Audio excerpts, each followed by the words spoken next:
At the end of the 19th century, society was undergoing rapid transformation. Industrialisation and the birth of new ideologies would forever change England, and where society led, football followed. What had begun as a pastime for public schoolboys was taken up by the working towns of the North and Midlands. In Blackburn, an industrial town shaped by long hours and short lives, football became more than a pastime. In 8 years, Blackburn won 5 FA Cups. Their victories coincided with the legalisation of professionalism and the birth of the Football League. Football was redefining itself, tactically, economically, and above all socially. This is the story of the birth of professional football through the lens of the team who played it best.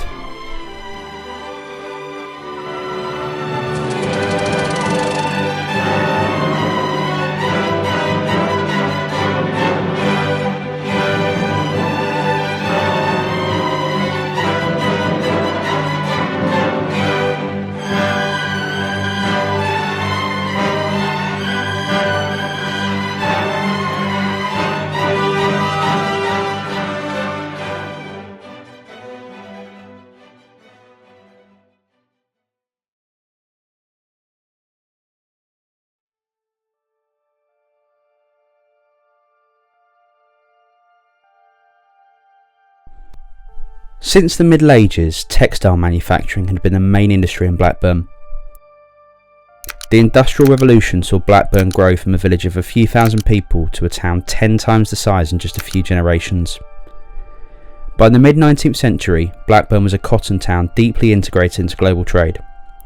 Raw cotton arrived from America and Egypt, finished cloth left for markets across the empire.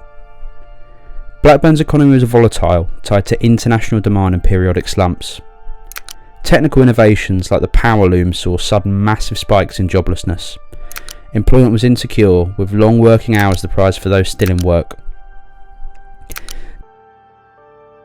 Dense, tightly packed streets, high infant mortality and a stark social divide between workers and mill owners were characteristics that all workers in Blackburn would have recognised.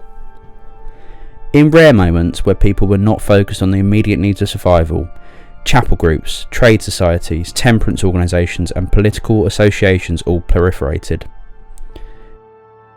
In this civic landscape, football clubs emerged as another form of communal association.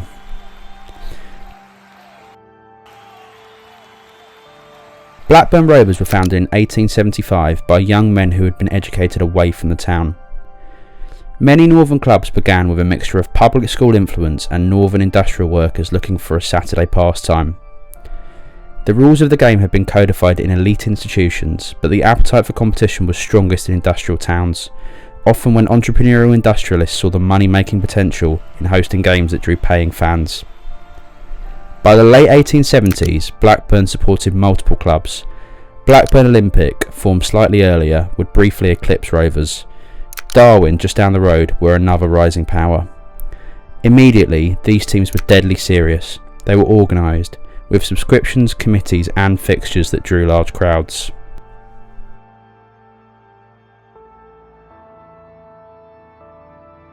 The world's first national football competition, the FA Cup, had been founded only a few years before Blackburn Rovers. In its early years, the trophy was dominated by the public school outfits who had first codified the rules of the game, with Wanderers, Oxford University, Old Etonians and Old Carthusians among the teams to dominate the cup in its first decade. As northern teams emerged and sought to compete with these public school players, the FA Cup, as the pinnacle of the footballing calendar, became the stage on which northern teams could showcase their talents.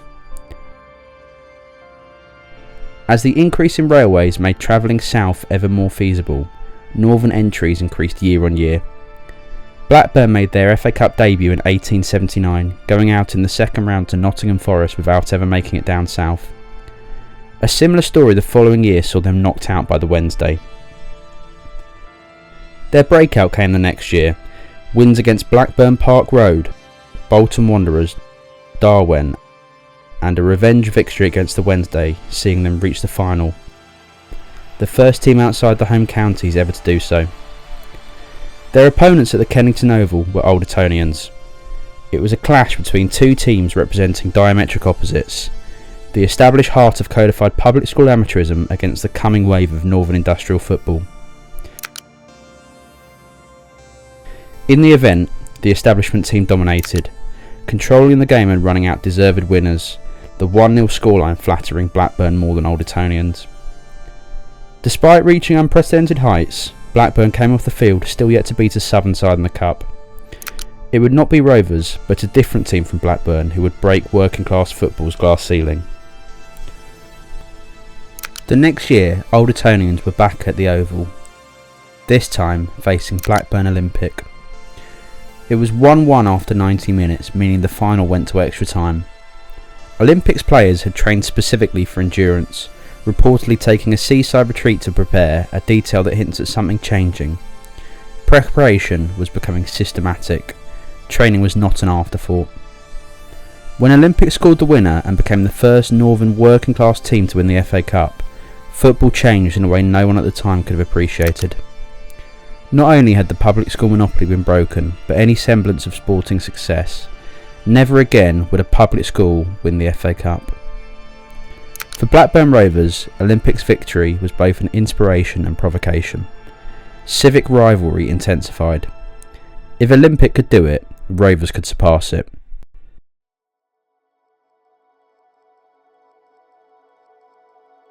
Olympic's triumph would be short-lived. Financial strain and organisational limits would curb their longevity, seeing them die off entirely just a few years later. But Blackburn Rovers were better structured than Olympic. Rovers cultivated stability in committee leadership and were quicker to recognise the value of attracting talent. They'd fielded 3 England internationals in their final loss a couple of years earlier, and now they doubled down on this approach. This was the moment when the question of payment became unavoidable. Officially, professionalism was banned. Players were meant to be amateurs.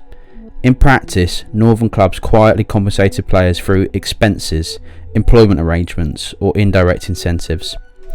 The most influential recruits came from Scotland.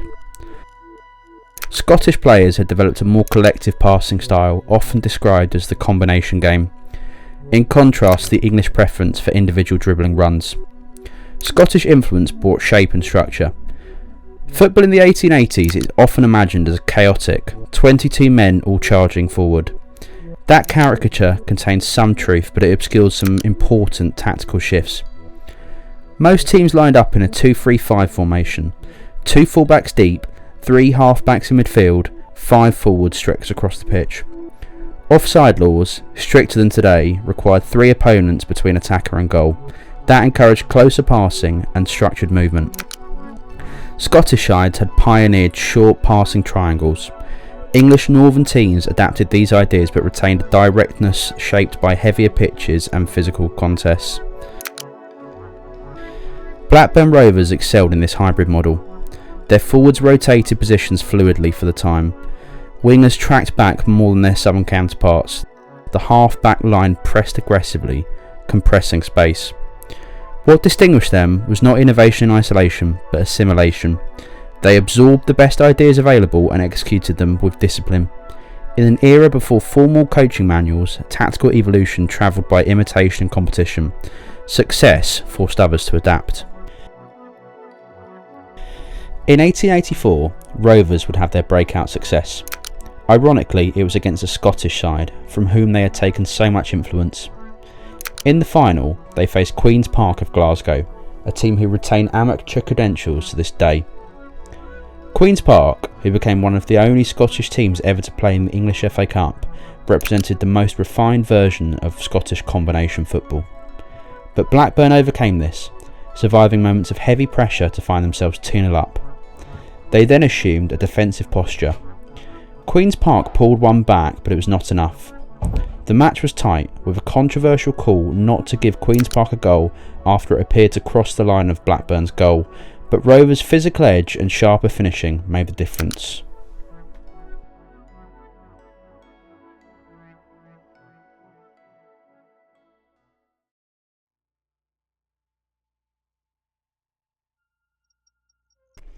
The following year's final saw a rematch, with Rovers reaching their 3rd final in 4 years, beating Blackburn Olympic and then taking a first Southern scalp after hammering Romford 8-0. Whereas the previous year, Queen's Park had dominated and were unlucky to face defeat, this term Blackburn ran out comfortable 2-0 winners. By now, northern clubs were not surprising anyone, they were imposing themselves. That same year, the FA legalised professionalism. The decision was reluctant, born out of necessity. The hypocrisy of amateurism had become untenable. Clubs in Lancashire and the Midlands were already compensating players under the table. To maintain the farce of this supposed ban would have split the game. Blackburn's success had helped to bring the issue to a crisis point. They were neither alone nor uniquely culpable, but they embodied this shift. Football was no longer a gentleman's diversion, it was a job, and the most talented workers, with no inherent wealth to fall back on, wanted to be paid for their labour. In 1886, Blackburn Rovers got to a third consecutive final. In a third consecutive final against a non-Southern opponent, they took on West Brom. A 0-0 in Kennington saw a replay required, with some reports claiming Blackburn refused to play extra time for fear that West Brom had the better of them. The replay took place in Derby, the first time England's showpiece event had been held outside the capital. At the racecourse ground, they completed a third consecutive triumph, beating West Brom 2-0. 3 FA Cups in a row placed them alongside Wanderers in the record books, but under entirely different social conditions. These victories consolidated Northern authority. Crowds in Lancashire swelled further, gate receipts increased, football's economy was expanding.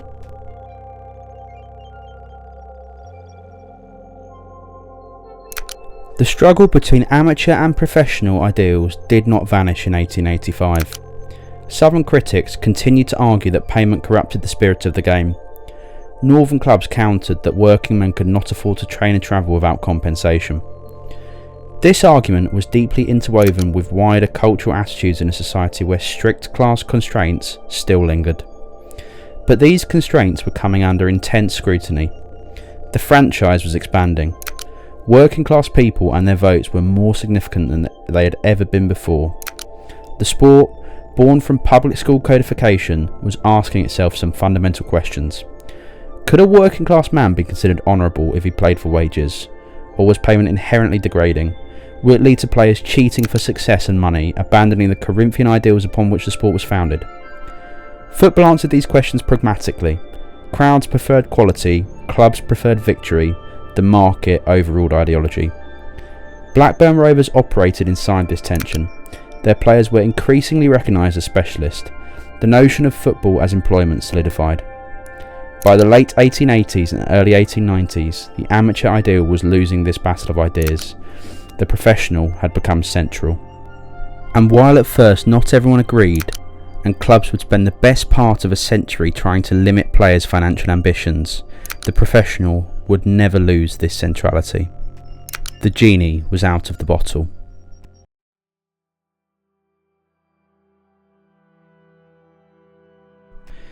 In 1888, the Football League was founded, largely driven by William McGregor of Aston Villa.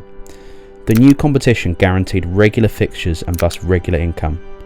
Clubs would face each other home and away week after week. Blackburn Rovers were founder members. Their cup pedigree gave them prestige, but league football required depth and consistency. The rhythm of the sport shifted. Saturday fixtures became institutionalised and regular. Rovers couldn't dominate league football in the way they dominated the cup. Other clubs, Preston North End in particular, built squad tailored for consistency. Still, Blackburn remained formidable. In 1890, they reached the FA Cup final again, defeating Sheffield Wednesday 6-1 in one of the most emphatic finals the competition's ever seen.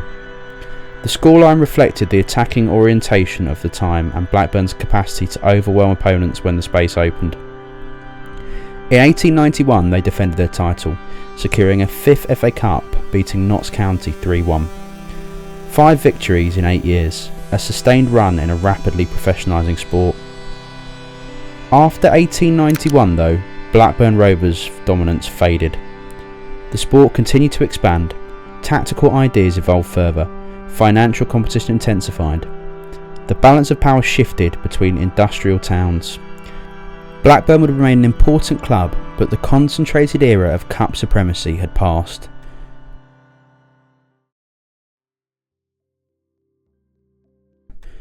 When Blackburn Rovers lifted their 5th FA Cup in 1891, English football had already been remade. Blackburn's run did not create the modern game alone, but accelerated its arrival. Blackburn's significance lies not only in the trophies they won, but the moment in which they won them. They rose during football's transition from public school pastime to organised national industry. By the turn of the century, professional football was fully entrenched. Industrial towns were no longer outsiders. Stadiums were larger, players were contracted, the league system was stable.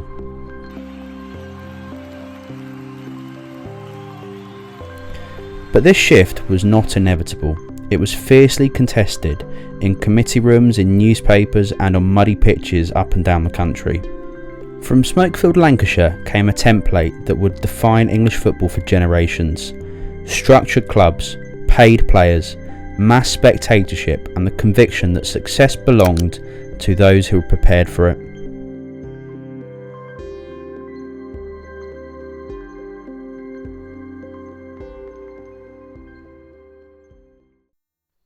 Thank you for watching. Please like and subscribe so that I can carry on making these videos. Who would you like me to cover next? Leave your suggestions in the comments down below. Goodbye for now, and see you next time on Golden Goal.